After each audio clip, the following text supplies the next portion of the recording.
Well, hello, everybody. This is Carole Crawford. I am the president and CEO of the Saturn Partners, located near Chicago, Illinois. We're a cybersecurity company. We have been in business for a very long time, and we are paying special attention today to the maritime sector of security and others that are vertical markets of ours. We will be doing more of these down the road, but for today, I just wanted to introduce our new series, and it is called Demystifying Cybersecurity, Protection Strategies for Banking, Casino, and Maritime Industries. For over 2 decades, we've been helping highly regulated and also high-risk industries, or industries that are a bit behind the curve, with modernizing and digitalizing, build resilient cybersecurity programs that can stand up to the real-world threats and basically keep us one step ahead of the bad guys, preferably more than one step. Now, in this podcast, we're going to cut through the jargon and the fear mongering to focus on real world strategies that actually work. Whether you're a community bank defending against phishing, a casino managing surveillance vulnerabilities, or a port authority navigating operational technology OT compliance. Today, I'm thrilled to be joined by one of our most seasoned engineers, Ben Guerard. Ben has over 30 years in IT, with the last 10 focused pretty much squarely on cybersecurity. His background spans everything from digital forensics and penetration testing to building full stack security programs for biotech, banking, and government. Ben, welcome to the show. Hey, thanks for having me, Carol. It's a pleasure to be here. Well, there are a lot of pressing questions that we get hit with all the time. Questions when we're out in the field or doing shows, or if I'm doing webinars. And basically, Ben is the one that gets on the phone with the client or potential client to clarify a lot of things for both the non-tech and the technical management team to help us move their efforts forward as clients. So we're going to start with the first segment here, and this is going to be entitled Third-Party Risk and Municipal Breaches. So let's start with something hitting close to home for many cities and critical service providers. We have seen a string of ransomware and, of course, supply chain breaches that runs through every vertical that we deal with, and many can be tied to third-party contractors or unmanaged cloud systems. So Ben, from your experience working with municipalities and public sector clients, what are some of the common blind spots that you see when it comes to vetting suppliers? That's a really good question. It's a big risk right now, obviously, as you pointed out. Um, a big blind spot is an incomplete vendor inventory and a lack of prioritization.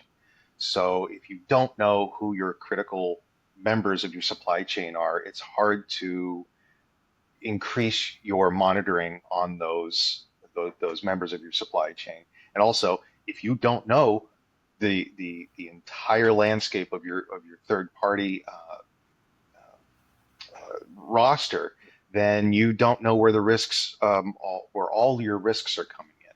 So there was a recent report just last month from Venminder that said that only 32% of vendors receive ongoing monitoring. So even if some vendors are checked once during the due diligence, they're not checked again. Um, and during that due diligence, that brings up another blind spot, and that's an over reliance on certifications and self assessments.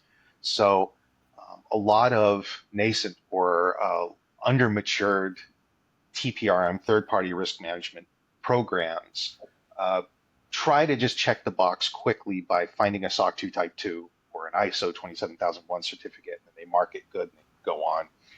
Uh, but that doesn't always work. Sometimes, if they don't have those certs or those reports, sometimes a SIG light will be sent out or a CAIQ, CAIQ. Um, but those are all relying on the vendors to be honest about their own security maturity, and that provides a risk.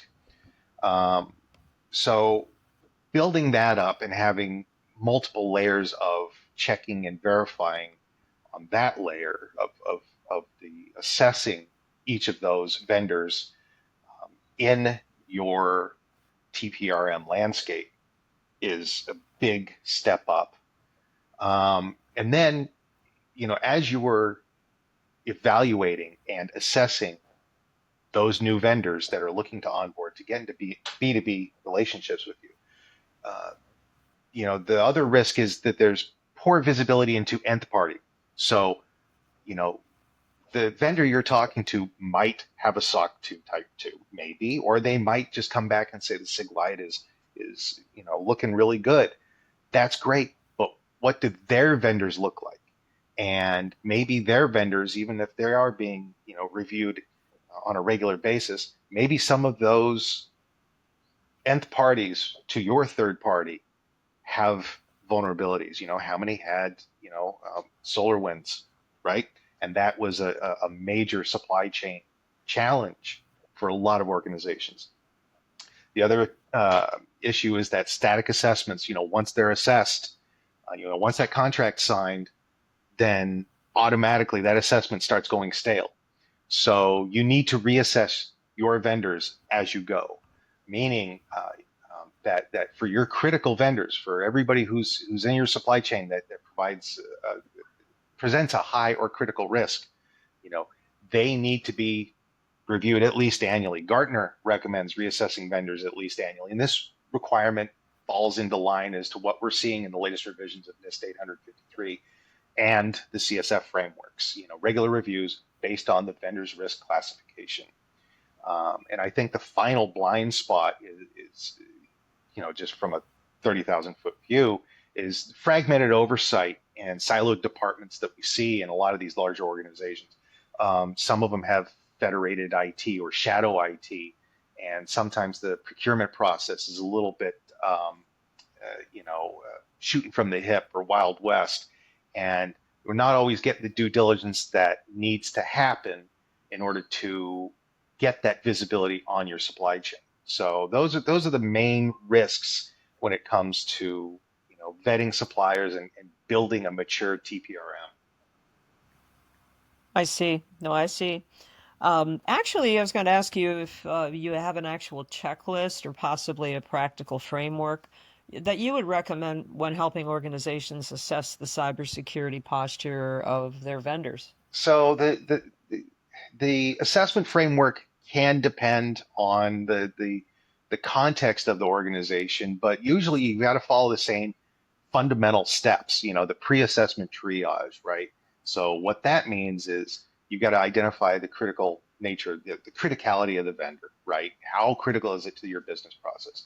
What data are they handling? Who's the internal business owner? Who's the champion for this vendor? Who's asking for it?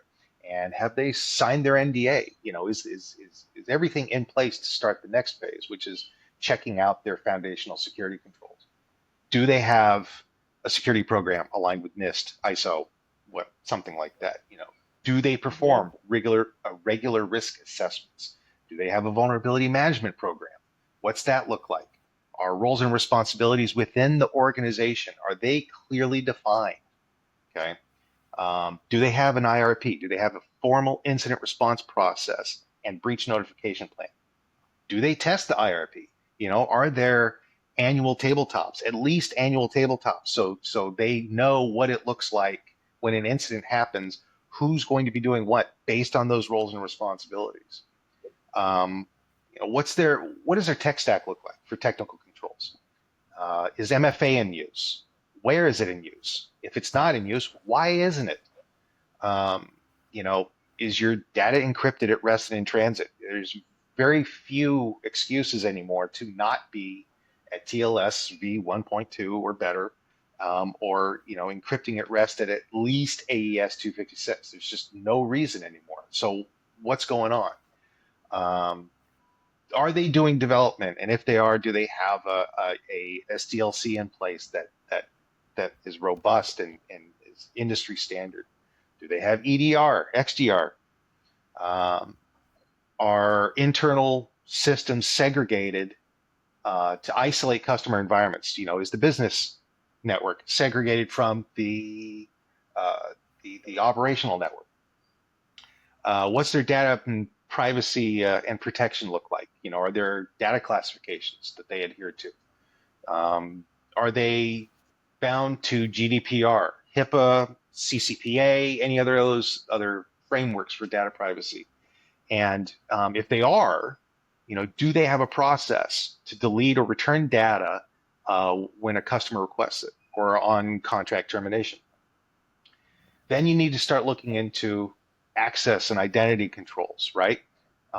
Is RBAC role-based access controls? Are those enforced for internal staff? Is the principle of least privilege applied to all systems? What's their employee offboarding process look like? Do they have regular logical access reviews to ensure that the existing permissions that are in place are those appropriate for the roles and responsibilities for that person?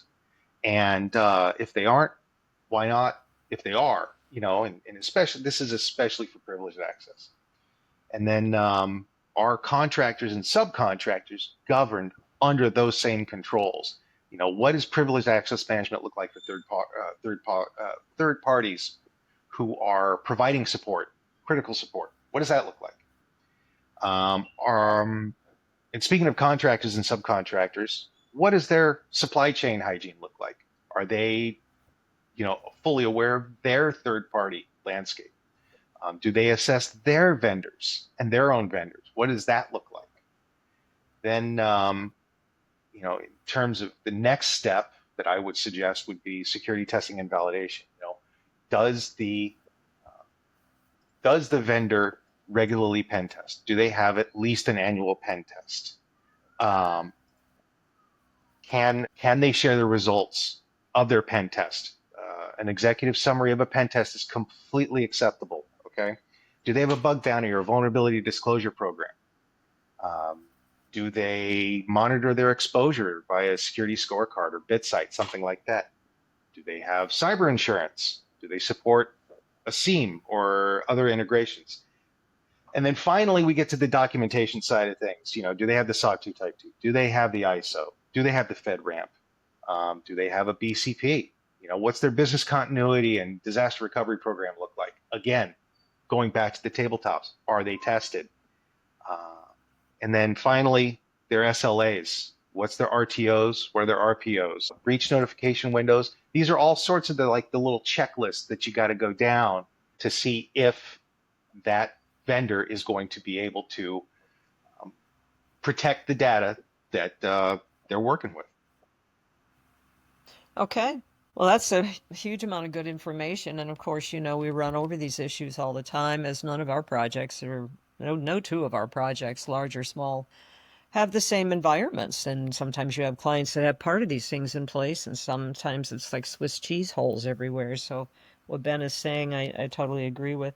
Well, let's move on to our next segment. And this one addresses visibility across distributed networks. So we're going to pivot over because this is such a huge challenge for banks, casinos, city infrastructure, real-time visibility. I mean, these environments are so siloed, which is just asking for it. I've written on this one before. Legacy systems in one corner, frequently getting outdated by the second.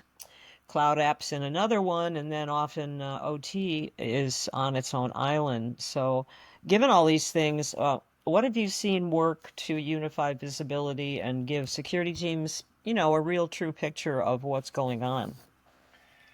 Well, that's a big challenge. You're right, because a lot of these larger organizations are fragmented in a lot of different ways. Banks might have legacy systems that they need to keep an eye on. I know that municipalities definitely have a legacy system challenge. Larger organizations as well that just have grown faster than some of their tech. Casinos have extensive IoT. Municipalities have both.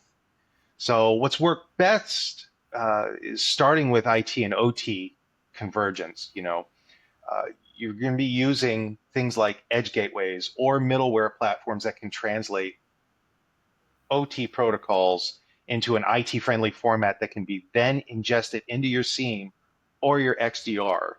And then that gives you the ability and the visibility to see what's going on, not just at your endpoints, but at the edge of your network.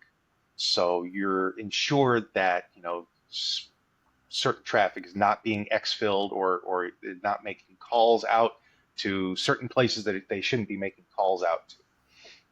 Now, then some mature organizations are fortunate to have the resources in order to be moving towards a more unified security platform.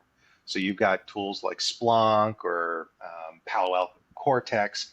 They're able to pull in logs and telemetry from all kinds of places, all sources, cloud, IT, OT, and then they're all correlated in real time. Casinos, for example, they're getting their access, tying together using access control, surveillance systems, climate control, endpoint logs, and then they're correlating them all so they get this big holistic picture as to what's going on, and incorporating those legacy systems in along with OT. But that's important. The tech is there. So it's the real time monitoring at the edge, but the technical controls are a major part, but the real breakthrough comes from governance and the assembling of a cross-functional security team who owns the visibility end to end, so they can make those real-time decisions, so they understand and recognize the baseline activity in the organization, and then make those decisions and decide what's an anomaly, what's a false positive, what needs to be addressed, that sort of thing. And that I think that's something that again, we're going back to the governance side. We mentioned governance a lot in the first question, and again, we're going back to the governance side of things because it's an underpinning for all the other controls and all the other control families in the NIST family. I see. Just kind of as a follow-up to that, is there a way for smaller IT teams, like a credit union or a regional casino, to realistically implement these strategies without needing a 10-person security operations center on site? Oh yeah, I mean, I've only seen a few. I can count on one hand the number of places that have had their own 10-person SOC, because they are resource heavy, and staffing is challenging for a lot of these small to medium sized organizations. A 10-person SOC is a huge ask. So what I've seen effectively leveraged for these types of organizations, is prioritizing smart integration and automation over scale. So, and that usually starts with a managed detection and response or a co-managed SIEM platform. So what that means is you've got services like, and I'm not paid by any of these people, I'm just saying services like Arctic Wolf, services like CrowdStrike Falcon Complete, services like Microsoft Defender XDR. They give you those virtual eyes on glass 24/7 for monitoring, correlation, triage. So you don't have to worry about, is so and so sick in the SOC and who's keeping eyes on things at 2:30 in the morning. If something hits one of those MDRs or MSSPs, however you want to define them, um, they will be there to contain that endpoint based on the rule books that are set up ahead of time at the time of the contract sign. It's a really good value add for a lot of these smaller to medium sized companies, simply because a SOC is a heck of an investment, because it's not only the initial cost outlay and the labor, but it's also training everybody. The next step in this, this small organization security monitoring solution is focusing on log and alert consolidation. So you're using those tools that come with those platforms in something like Sentinel or Elastic or even Splunk Lite to centralize logs from your cloud services, endpoints, and OT systems. So you're collecting all of this information, all this telemetry. You don't need to collect everything to start off with. Just start with the critical systems, your domain controllers, your payment processors, physical access control systems, things like that. Get that baseline, keep an eye and see what a normal course of business looks like over a couple of weeks. Then you can start pulling in more and more endpoints into the logging, and you get a more nuanced view as to what your baseline activity looks like. And then the final step in on all of this, well, not the final step, but the next step and the next step in this is really implementing alert thresholds, playbooks, and ticketing. So you need to have this process down to where you are receiving these alerts, you're sanity checking what's coming in, you're going by established playbooks and from your IRP, and you use ticketing for your review at the end for your lessons learned if these are larger incidents. So you know, there are lots of tools out there that can help automate triage, but there's still a really very strong boots on the ground sanity check that real people need to be performing to be able to determine whether or not this is a true positive or just noise. So they just need to leverage these automated tools. And in fact, as an aside, I tend to recommend to some of my customers that when they are getting these alerts to keep some of that noise in, because I would, speaking as somebody who has done incident response in the past, I would rather get a notice on something that's a clear false positive, but might be an indicator of compromise. For example, I've got somebody that I've worked with who automatically blocks all forwarding of emails to external email addresses. They just block them automatically as part of policy, but that doesn't prevent people from still setting them up. Sometimes they set them up for convenience, or they're going on vacation. They want their work email forwarded to their personal email. Well, that's not allowed because that is an attack. That's an attack vector or something that is used by malicious actors. I still want to know when that's happening. As somebody who does incident response, I want to know when somebody's setting that up. I'll give it a sanity check, and if it looks like it is a personal email, well, they'll get blocked at the email server anyway. But it's good to know that that stuff's happening. So, the noise is sort of a personal taste. Well, yes, and of course, we realized there's such a need here too. Although with our managed service, our 24/7 monitoring, eyes on the dashboard, etc. It's one of these things like you're saying that some clients are more prepared than others. Some clients have all kinds of bells and whistles in their entire program because they have bigger budgets. But yes, we're definitely concerned about these smaller casinos, the smaller banks operations, smaller maritime. There's a lot of work to be done. All right, well, let's move into the next segment, which is on IoT and surveillance system exploits. And one of the most unsettling trends we've been watching now, and it's one of the things I'll be writing in one of the books on this series we're doing, is watching crime groups that are exploiting weaknesses in surveillance systems, especially Bluetooth and low-cost IoT devices that are pretty much everywhere in casinos and ports. And we're definitely dealing with problems with espionage on the maritime side, but in casinos, you also have huge attack surface there. So, what covert surveillance threats, well, with them growing anyway, I'll put it this way, how should organizations start rethinking their IoT security strategy? It's a great question. I mean, IoT is getting to be more and more prevalent everywhere. I mean, I'll be at the Black Hat conference at the beginning of August, and it's held at Mandalay Bay. And Mandalay Bay, the the climate control system in their little aquarium there got hacked a few years ago during that conference. So just sorted as a non-threatening way to illustrate the threats of IoT there to all the conference goers.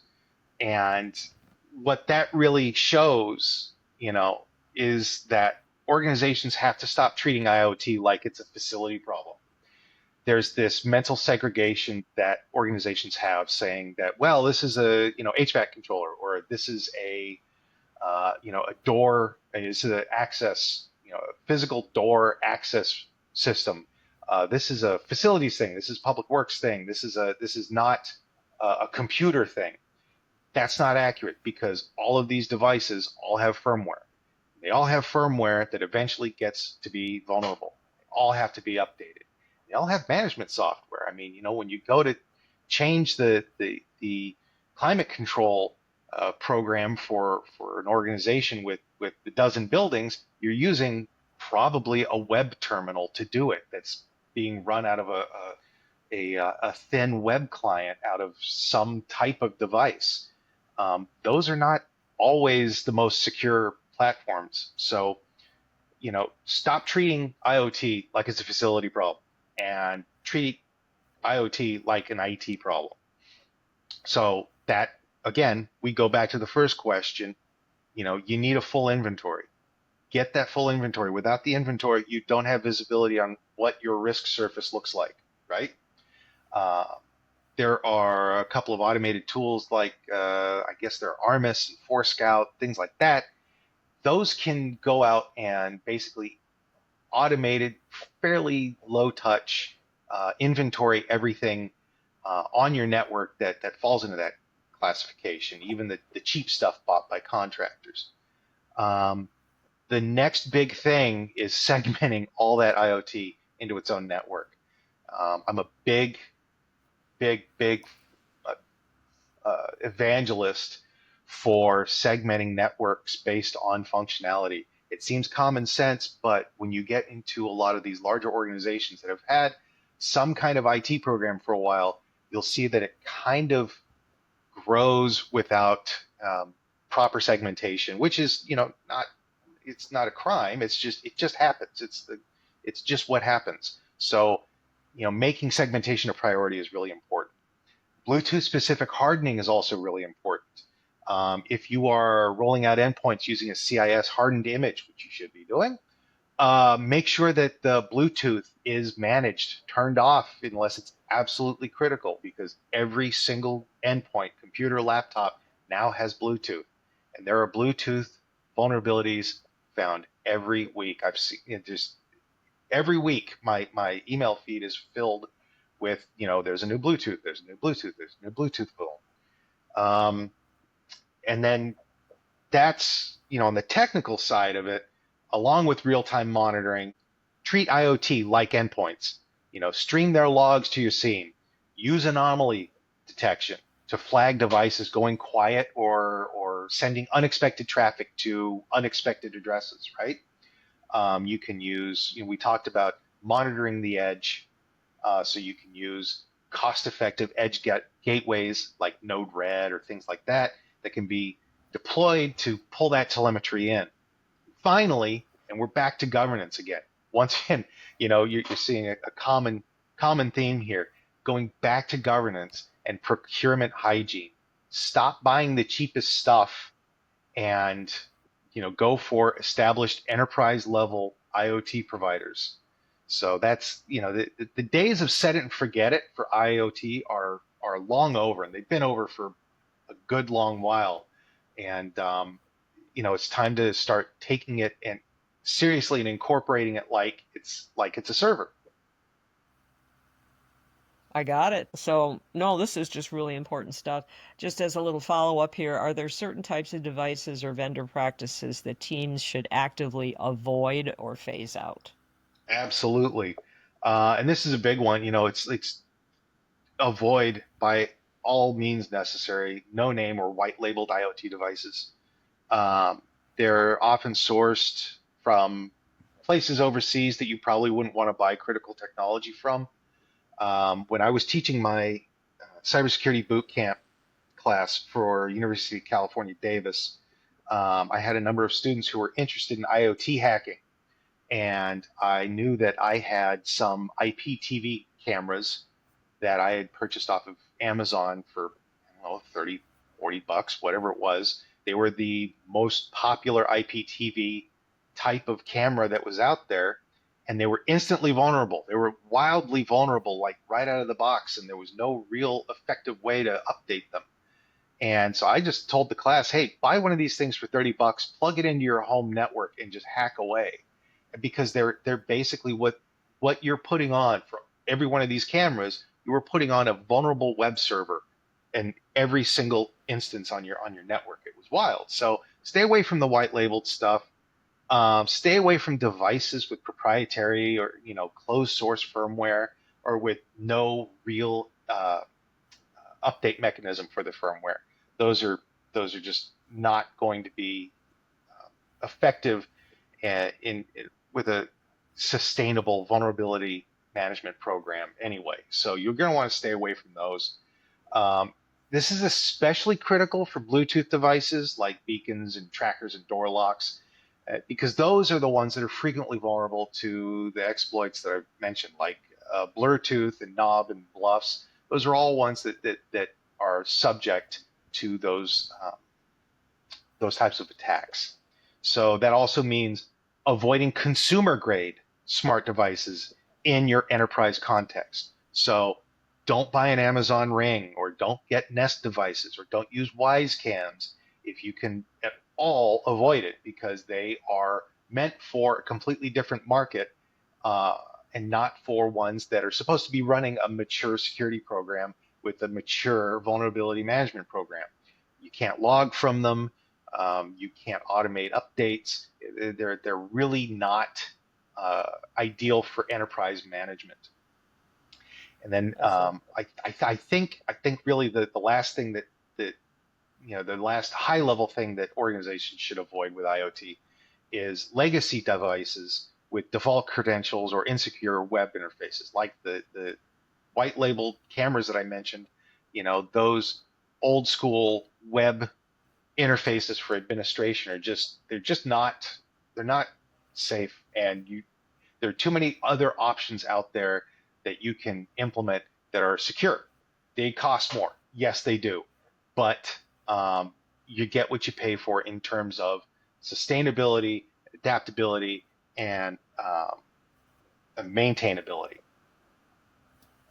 I see. Well, we basically covered a lot of ground here today, and there's so many issues, as we all know. We get bombarded every day with new things out there that we either should be paying attention to, or being alarmed about, and we try to jump on those to stay ahead of the game as a company here. And so, Ben, this has been a really powerful conversation. And thank you for bringing such clear, grounded insight. I think it's very understandable and useful and educational. I think the biggest takeaway for our listeners basically will be this: that you don't need to boil the ocean, but you Right. do need to ask questions of your vendors, your systems, and your own assumptions. So before we go, Ben, any final advice you would give to a CIO or IT director who's just starting to modernize their cybersecurity program? Yeah, I mean, so obviously this is going to sound self-serving, but you can't starve security. Security is tough. Security is, it's all about defense in depth. It's all about having a holistic program that covers everything from all layers, all of the OSI layers, from the people sitting in the chair to to source code. Um, we're seeing an upheaval right now in many industries due to trade uncertainty, international conflict, and wild budgetary cuts that can affect state and local grants. Um, this is the time when we're going to see adversaries strike, because we're going to see state actors commit acts on infrastructure that will result in impacts that make the Colonial Pipeline incident look like a training exercise. Um, the siloed nature of a lot of OT residing in uh, federated IT areas. Like, for example, at a municipal level, a lot of your water treatment, some of your power, and some of your sewage treatment stuff, those are run by special districts who don't always fall under the the umbrella of county or state IT. So they are uniquely vulnerable. These sorts of things people need to keep in mind, because a, a state action against an old Siemens controller, an old PDC that's out of date, can basically have toilets backflowing across your town, and nobody wants Yeah. that, right? So security is tough to justify, because unless compliance is on the line, or the organization had a recent breach, the C level doesn't really see the benefits on the bottom line. But instead of seeing it as not a revenue generator, what people need to start seeing security as is a revenue protector and a data protector. because if it's not there, you're going to be hemorrhaging money. If even if not from organizational reputation or from fines or fees, from just your cybersecurity policy rates skyrocketing. I mean, we could talk for 2 hours on another podcast about cybersecurity liability Yeah. insurance. That's that's nuts right now. So nobody wants to do business with a company that can't speak intelligently on their security posture. But there are thankfully resources that can help leaders understand that risk and get on top of the challenge of building that mature program. So I hope people don't look at it like you said, boiling the ocean. You don't need to. It's getting visibility first, getting those assessments in the door so you can get an idea as to where you need to concentrate. You know, what's lacking and what critical assets are most at risk. And you just work from there. It's all about defense in depth and having a reasonable level of response and reaction and technical controls in place, and most of all governance. Got it. Well, you've covered a lot of area here. I so appreciate you joining us. So, Sure. uh, this, they're all extremely high level requirements and things like that that have to be followed when you're regulated. But in the meantime, like we were saying, we always find people that are not practicing what we call proper cyber hygiene or doing it piecemeal or the whole silo approach. It's there's a lot of messes out there that need to be readdressed. So this was very important. So that's it for today's episode of Demystifying Cybersecurity. If you found this valuable, please subscribe and share it with a colleague in your industry, whether you're in banking or casinos or maritime logistics. And if you want to learn more about how the Saturn Partners can help your organization build a more resilient cybersecurity program, then head over to see us at www.saturnpartners.com. That's Saturn like the planet, saturnpartners.com. And we thank you for listening, and we hope to be doing more of these informational podcasts to help us, as the good guys, to work every day to defeat the bad guys. So that's pretty much it, and we will see you next time.